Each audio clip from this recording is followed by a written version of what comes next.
ये स्टूडेंट्स बेटा आज का टॉपिक है हमारा how can we obtain different gases from air.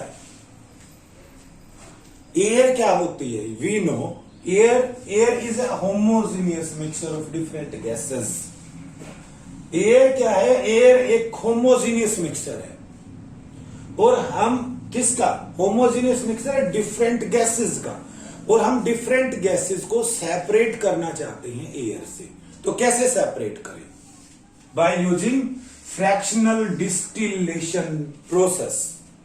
हम फ्रैक्शनल डिस्टिलेशन मेथड के द्वारा एयर के अंदर प्रेजेंट डिफरेंट गैसेस को सेपरेट कर सकते हैं। तो उसके लिए हम क्या करें, कैसे सेपरेट करें? देखो, सबसे पहले हम एयर लेते हैं, उस एयर को कंप्रेस करेंगे, फिर कूल करेंगे, means by increasing the pressure and decreasing by increasing the pressure and decreasing the temperature. Decreasing the temperature, हम टेम्परेचर को कम करेंगे। तो compress and cool by increasing pressure and decreasing temperature. Compress कर दिया हमने तो क्या होगा? प्रेशर बढ़ाया, टेम्परेचर डिक्रीज किया, तो जो एयर है वो लिक्विड फॉर्म में आ जाएगी, लिक्विड बन जाएगी, लिक्विड एयर। एयर लिक्विड हो गई। अब हम दोबारा से टेम्परेचर को बढ़ाएंगे, means allow to warm up slowly in fractional distillation column. Fractional distillation column के अंदर हम क्या करेंगे? उस लिक्विड एयर को दोबारा से गर्म करेंगे। जैसे ही गर्म करेंगे तो क्या होगा? जो gases get separated at different Heights. जो गैसेस होती हैं वो डिफरेंट टेम्परेचर पर अलग अलग हो जाएंगी। मीन्स डिफरेंट हाइट का मतलब यहां पर है डिफरेंट टेम्परेचर। तो जिसके कारण क्या होगा? You know what is fractional distillation? कोई भी ऐसा मिक्सिबल लिक्विड्स जिसके कंपोनेंट्स के बीच में बॉइलिंग पॉइंट, कंपोनेंट्स के बॉइलिंग पॉइंट का डिफरेंस जो है वो लेस देन 25 केल्विन हो, उसके कंपोनेंट्स को सेपरेट करने के लिए हम फ्रैक्शनल डिस्टिलेशन का प्रयोग करते हैं। हमने एयर को कूल किया, प्रेशर बढ़ाया, मींस लिक्विड किया। लिक्विड होने के बाद फिर वार्म अप कर रहे हैं और गैसेस सेपरेट आउट हो रही हैं। तो जो बॉइलिंग पॉइंट है डिग्री सेल्सियस में वो ऑक्सीजन का होता है बेटा -183, आर्गन का होता है -186 और नाइट्रोजन का होता है -196। ये जो टेम्परेचर है, बॉइलिंग पॉइंट्स हैं, ये माइनस में है। नेगेटिव में जितनी वैल्यू बड़ी होती है वो उतना ही छोटा होता है। तो पॉइंट को समझे बेटा आप। देखो, सपोज किसी का बॉइलिंग पॉइंट है प्लस का 10 डिग्री सेल्सियस। हमने टेम्परेचर को कम किया, टेम्परेचर को कम किया तो 0 डिग्री सेल्सियस आ गया टेम्परेचर। 0 से क्या आएगा? और कम करेंगे तो -10 डिग्री सेल्सियस आएगा, और भी कम करेंगे टेम्परेचर को तो -1000 डिग्री सेल्सियस आ जाएगा। अब पॉइंट को समझे। अब हम टेम्परेचर बढ़ा रहे हैं, वापस टेम्परेचर बढ़ा रहे हैं तो पहले -100 डिग्री सेल्सियस आएगा, उसके बाद -80 डिग्री सेल्सियस आएगा। पॉइंट को समझे आप। इसका मतलब जब हम इस लिक्विड एयर को वापस गर्म करते हैं तो सबसे पहले कौन सी गैस रिलीज आउट होगी? नाइट्रोजन। उसके बाद आर्गन। सपोज हमने नाइट्रोजन और आर्गन को निकाल दिया तो हमारे पास लिक्विड ऑक्सीजन बच जाती है।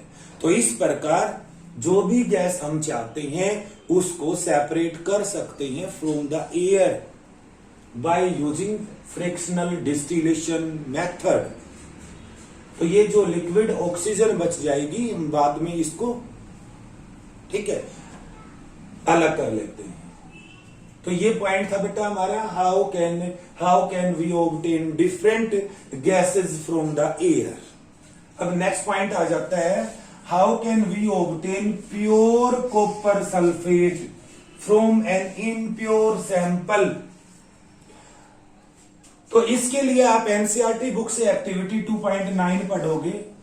आप एक चाइना डिश लेंगे, ये चाइना डिश ली हमने, इसमें कुछ इम्प्योर कॉपर सल्फेट का सैंपल डालोगे आप, इम्प्योर कॉपर सल्फेट, उसमें कुछ पानी मिलाओगे।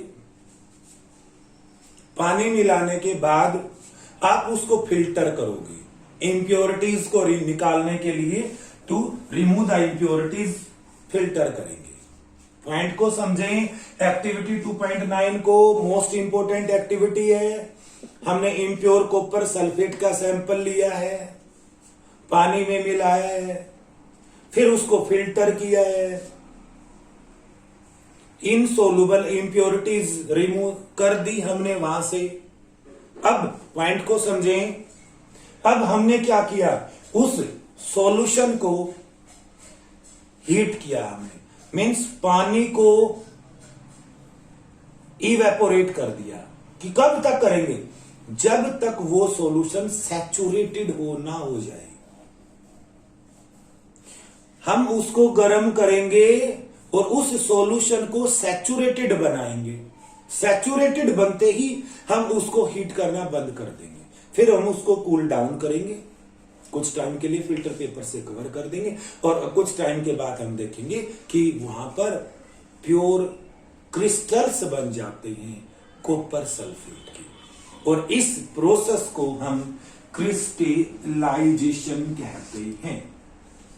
तो crystallisation is a process that separates a pure solid in the form of its crystals from a solution।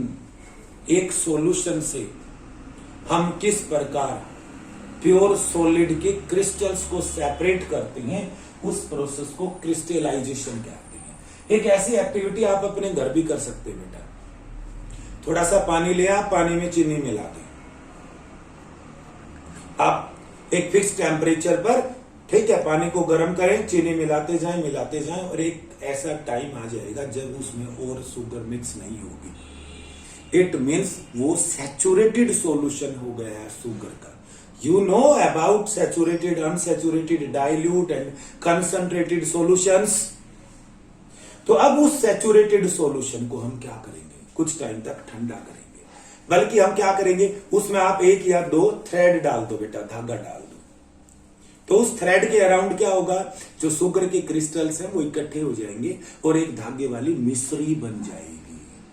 तो इस प्रकार आप शुगर के बिल्कुल प्योर क्रिस्टल्स को सेपरेट कर सकते हैं फ्रॉम इट्स सॉल्यूशन। और इस टेक्निक को हम क्रिस्टलाइजेशन कहते हैं। नेक्स्ट पॉइंट आ जाता है आपका मेन पॉइंट है बेटा, वाई जो crystallisation technique is better than simple evaporation. Crystallisation technique simple evaporation process से अच्छी क्यों है?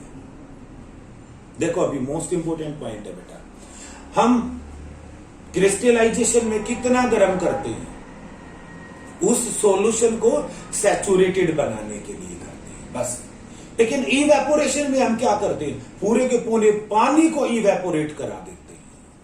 तो इसका मतलब जब हम ज्यादा गर्म करेंगे ड्यूरिंग इवेपोरेशन, तो सम सॉलिड्स जो होते हैं, सम सॉलिड्स डिकम्पोज हो जाते हैं, वो टूट जाते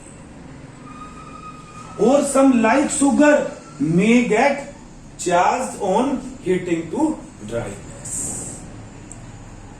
ये फर्स्ट मोस्ट इंपोर्टेंट ध्यान दें पॉइंट है किसका, कि crystallisation technique is better than simple evaporation technique.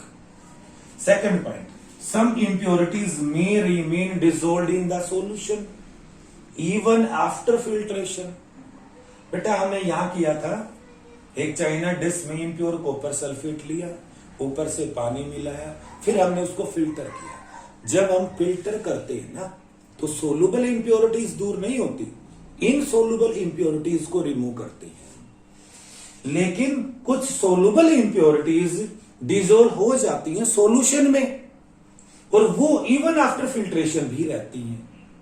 लेकिन जब हम इवेपोरेशन करेंगे तो इवेपोरेशन के दौरान तो केवल पानी उड़ेगा, तो जो सोलुबल इंप्योरिटीज हैं वो तो बच गई। It means on evaporation these contaminates the solid, तो जो सॉलिड नीचे बचेगा वो सोलुबल इंप्योरिटीज उसमें रहती हैं जो उस सॉलिड को कंटामिनेट कर देती हैं। ये सेकंड आप लिमिटेशन कह सकते हो सिंपल इवेपोरेशन की, या आप इवेपोरेशन को कंपेयर कर सकते हैं क्रिस्टलाइजेशन प्रोसेस से। लास्ट आता है बेटा आपकी एप्लीकेशंस ऑफ क्रिस्टलाइजेशन।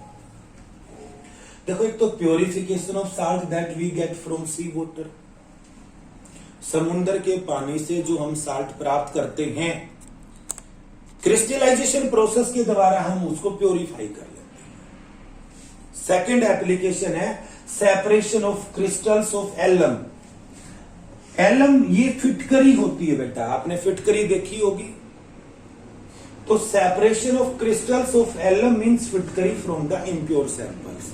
कोई भी इम्प्योर सैंपल होता है, उस सैंपल के अंदर से हम प्योर क्रिस्टल्स को, उस सॉलिड के प्योर क्रिस्टल्स को कैसे सेपरेट करते हैं, ये सेकंड एप्लीकेशन है क्रिस्टलाइजेशन प्रोसेस की। ठीक है, तो ये दो एप्लीकेशन है मोस्ट इंपोर्टेंट। ये क्रिस्टलाइजेशन प्रोसेस की डेफिनेशन है बेटा। ये मोस्ट इंपोर्टेंट क्वेश्चन है कि ठीक है, crystallisation technique is better than simple evaporation process. तो आज का टॉपिक यही हो।